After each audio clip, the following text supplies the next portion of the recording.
What's good in the hood, YouTube? This is Crazy Samurai 71 here, bringing you another video. Today I'm bringing a video on Power Rangers Hyperforce, and this is for episode 4.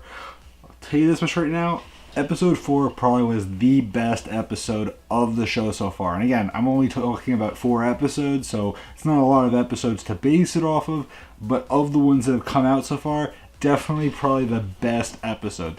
Most humor, so many clever references, exciting characters. We got a cameo from a past Ranger, which was great because that was something that people have been wondering for a while. Who is going to be our cameo for MMP for Mighty Morphin? People were expecting Jason David Frank, who played Tommy. People were thinking maybe Austin St. John, who played Jason. But we got someone that may not have been those actors, may not have been someone that people had expected, but someone that was actually awesome. Like, I have to say this much right now. I'm really happy that we got who we actually got this time, which was Karen Ashley, the actress who played Aisha Campbell, the Yellow Ranger that replaced Trini Kwan, the original Yellow Ranger. And she was awesome today. I mean, my God, I can't believe how good she was. She just got into it. Apparently she had like very, very little information. Like, she just decided to watch what they've been doing with the show, and she liked it, and she had just a ton of fun with it. Like, that was something that was so great. And I think that, like, because they were more familiar, and because she was able to understand what was going on a little bit more easily this time, it was a better experience for her, as opposed to when it came to Jen, where she did a great job at acting and she really knew how to do her job, but it wasn't as fun, it wasn't as light. And the thing was is that, like, I wouldn't say that they don't know Erin Cahill, but it's very clear in comparison that, like, during that episode there was much more of a sense of less familiarity, as opposed to Karen, who seemed to click with the cast so much more. And also there was the obvious connection between Pauly Schreier, who plays Jack, and Karen Ashley, who played Aisha, because of the fact that, you know, they both worked together during the same seasons that she was on. And so, you know, they have that already established connection, and they're friends and everything. And some of these people already just know each other, so it really helped a lot more. And the fact that the show is really just, you know, they're starting to understand more and more so how they're working the show out, and it was really just great. So let's get into the actual review itself, other than just giving you some basic information about Karen and how the show's going. The episode starts off basically with the Rangers, you know, cleaning up after the incident that happened in the previous episode. You know, they're helping out, cleaning up the mess. They end up meeting this girl named Diana, who's the little girl that they saw in the previous episode, but was also the girl that was in the second episode. And they end up talking to her about, like, different science fiction stuff, and, like, they make Vesper out to be, like, a science fiction writer, and she wants to become a science fiction writer. It's kind of cute. It's kind of funny. She's a cute character. Obviously, it's really just Malika's voice, and Malika obviously is the game master, but it still is a cute and interesting character. We also get to see, eventually, following all this, they go back to the base, or like the time ship, and the Rangers get to meet Zordon, which is really cool. Now, unfortunately, we do not have David Felding, who is the original voice of Zordon, actually making a cameo appearance. Malika did do the voice of Zordon. It would be awesome if we could get him, but the problem with that is that keeping him in there for, like, the whole show would be kind of a hard thing, because he doesn't move, so that's kind of an issue, as opposed to Karen, who, you know, she's a ranger, so, like, she's not, like, stuck, you know. But they did the whole I am in a time warp and I am Zordon of Altar and all that kind of stuff. But what happens is that following all this, they eventually beam in, you know, they bring in Karen Ashley, who plays Aisha, and Aisha ends up joining the team and helping them out and everything, and, you know, they explain to her the current situation, and, you know, they have to figure out where Finster is. So eventually what ends up happening is that, and this is something I forgot to mention, in earlier on, when Vesper's trying to talk to the little girl named Diana or whatever, she ends up reading her a book about Roman history, I believe. And this is important only because of what happens overall, because eventually they go back to the library because they have to look for books that have maybe the energy signature of Finster and Scorpina and everything. So when they end up going back there, they end up finding a book that actually had holes in it and everything. And it turns out to be the book that Scorpina was reading from when she was Sabrina. And also we have these great moments where Vesper kind of sneaks in, like puts her hood up and does this kind of thing, and sneaks into the library for no reason at all. I mean, she causes she's a character that doesn't know how to interact with people properly, so she'll do things that she shouldn't do, or she'll do things in really weird ways. You also have it where like Chloe in the meantime is like flirting and trying to distract a cop, which people were hoping was going to be Lieutenant Stone, but unfortunately it was not Lieutenant Stone. That would have been awesome. It was another kind of cop that was like into jewelry, like he makes jewelry, I don't know. That was interesting. Like there was a whole point about like him liking rainbows and Chloe liking rainbows. But eventually they do get the book and bring it back to the base, which when they bring it back to the base, it then leads to Alpha 55 having to scan the energy signature to figure out whose energy signature it is, and maybe to track down maybe where Finster is. So then in the meantime what happens is that the Rangers, all 6 of them, because that's also including Karen Ashley, get to go into the pocket dimension, which we saw in the previous episode where Chloe and Marv went there, but this time all 6 of them go there, which is really cool. And we see the same kind of scenario with like the rainbows and everything, but this time they actually move it into Angel Grove as the backdrop, but with rainbows. And the Rangers actually get to fight Pudgy Pig and some putties as well, which is really cool.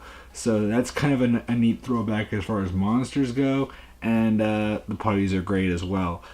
We also get to see a whole bunch of different combination moves. Like one of the things that was really cool is that we got to see several times Jack and Aisha doing team attacks together, since they're both Yellow Rangers, and that was really awesome. I mean, when we got to see Aisha morph, that was so cool. I have to say that much right now.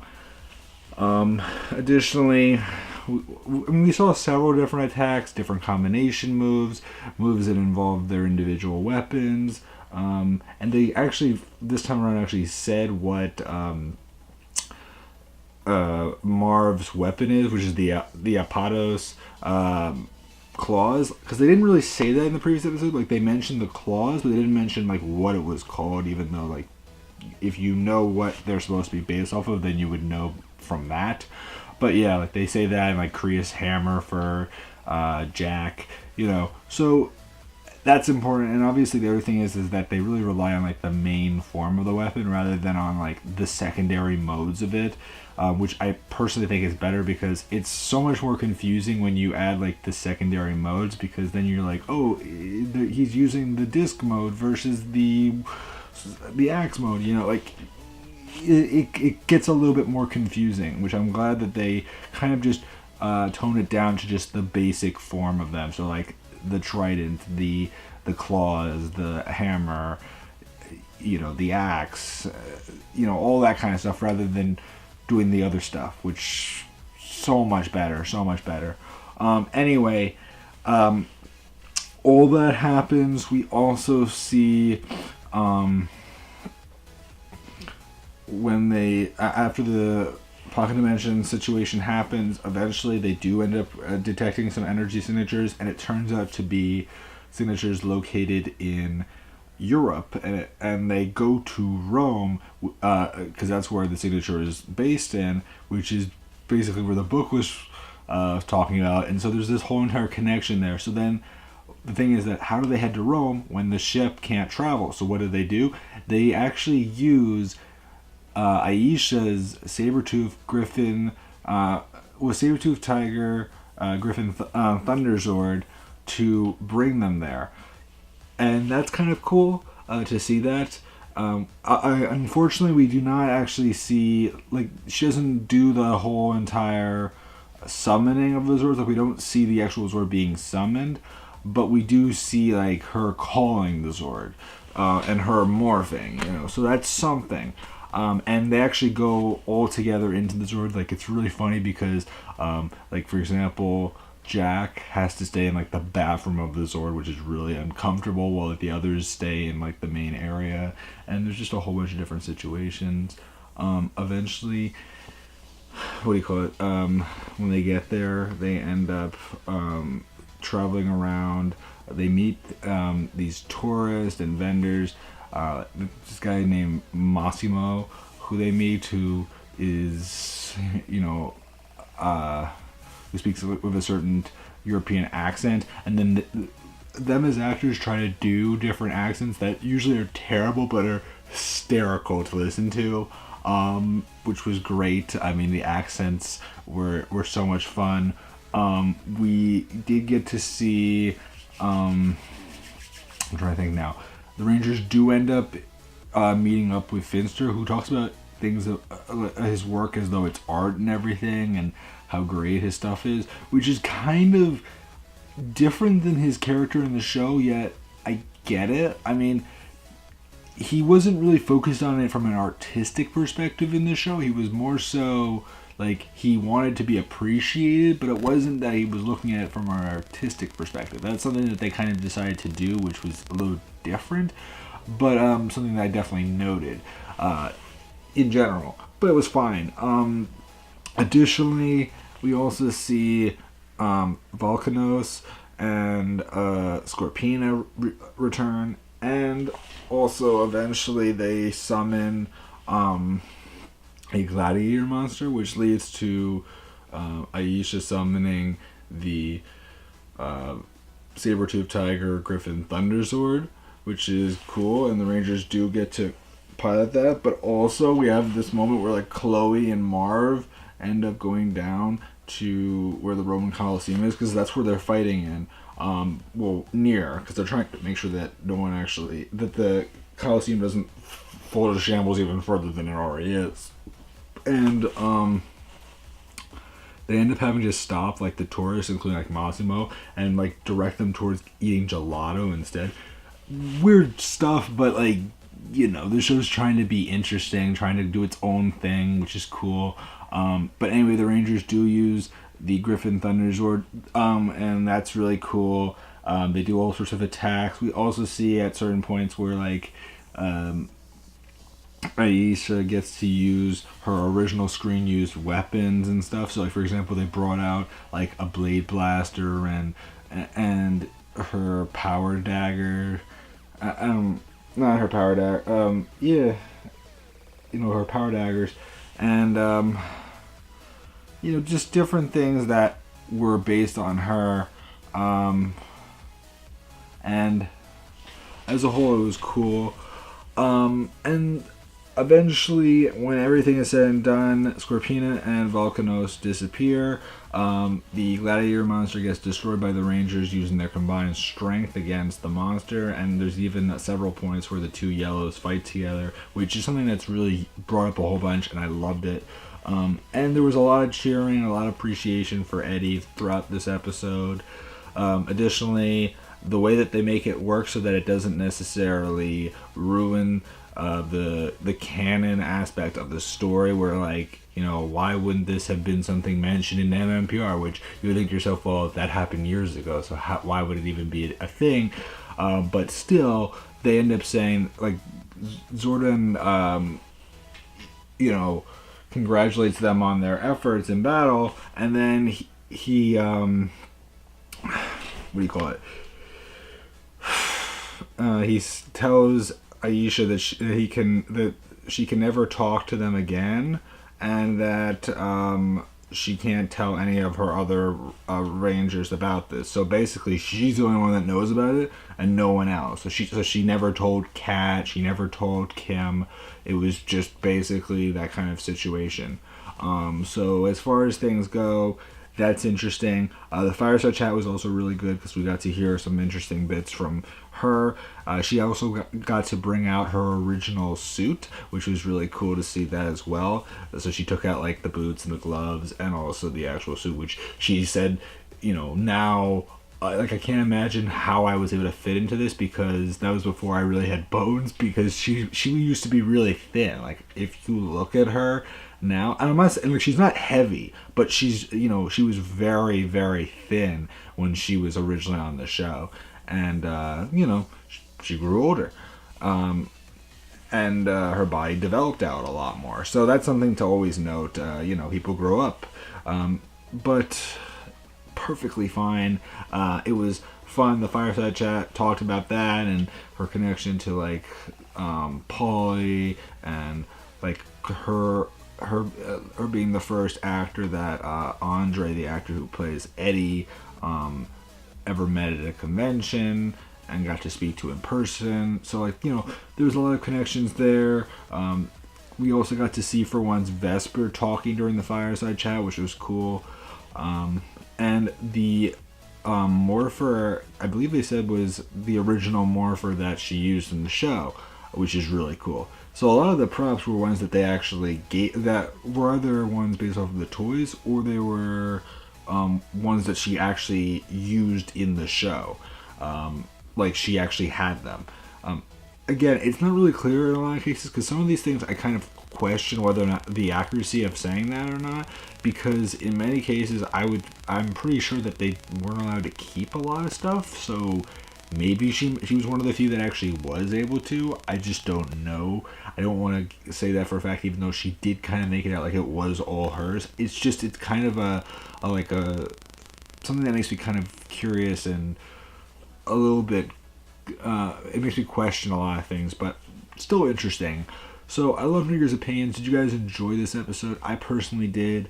There was just a lot of fun moments. Karen Ashley was such a delight to see. I can't wait to see the next episode. I think that she was such a great cameo. She had a great time. She came across as just having a ton of fun, and she's just a fun actress. Like the moment I heard that she was going to be making a cameo appearance, I was like, you know what? I'm so happy with that. I totally respect that choice. And don't get me wrong, would I have liked to see Jason David Frank? Would I have liked to see any of the other Rangers make an appearance? Sure. I would totally have liked to see Tommy or Jason or Billy or any of them make an appearance. But I'm perfectly fine with what we got. I think what we got was great. It also clarified for us that this definitely happens after Golder in vice versa.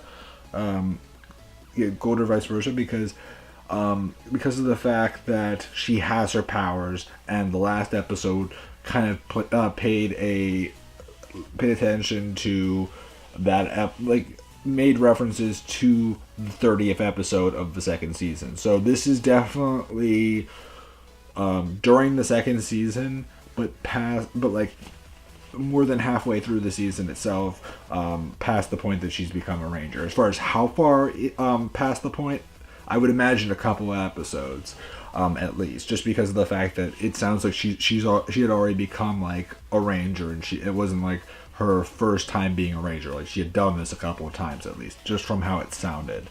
So that's something to note. But as a whole, I would say that this was really good. I can't wait to see how things will progress from here. They did say that they are going to be getting Zord soon. As far as when, it's not really certain. I'm hoping like in the next 2 or 3 episodes we'd get Zords.